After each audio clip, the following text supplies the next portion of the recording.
আজকে সকালে রাধাপুর থেকে একটা বডি এসছে, তো এই বিষয়ে আপনার কি ইনফরমেশন আছে আপনার কাছে? আমাদের কাছে ইনফরমেশনটা হলো আজ সকাল অনুমানিক 11:30 নাগাদ আমরা জিবি হসপিটাল ট্রমা সেন্টারের যে ডক্টর আছে অ্যাটেন্ডিং ডক্টররা আমাদের কাছে একটা পোস্টমর্টম রিকুইজিশন পাঠিয়েছিলেন। তো এই রিকুইজিশনটা আমরা দেখলাম টোটালি আননোন।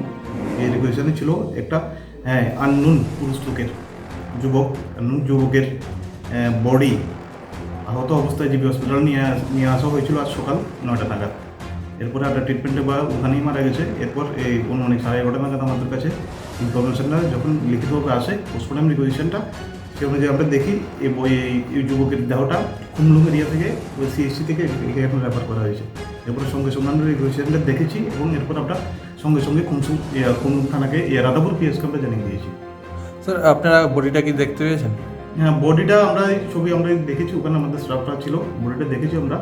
যেহেতু মারা গেছে আমাদের রিকুইজিশন দেওয়ার সাথে সাথে সেটাকে মর্চুরিতে পাঠিয়ে দেওয়া হয়েছে। স্যার, আইনের পেশাগত ভাবে আপনি বডিটা দেখার পর কি মনে হয়েছে, বা এটা কি মার্ডার বা না? ডক্টররা যে আমাদের কাছে যে রিকুইজিশন দিয়েছে সেটাতে ক্লিয়ারভাবে মেনশন করা রয়েছে হার্ট অ্যান্ড অ্যাসল্ট, মারামারি বা এই ধরনের কোনো একটা ঘটনা হার্ট অ্যান্ড অ্যাসল্ট ডক্টররা যে রিকুইজিশন দিয়েছে সেটাতেই আছে। বডিটার কোনো আইডেন্টিফিকেশন আমরা পাইনি, নাম ঠিকানা কিছু? আমরা কিছুই পাইনি, টোটালি আননোন। আমরা সঙ্গে সঙ্গে এই ঘটনাটা রাধাপুর পিএসকে জানিয়ে দিয়েছি। বয়স টয়স কিছু জানা গেছে? অনুমানিক 30, অনুমানিক টোটালি আননোন অপরিচিত।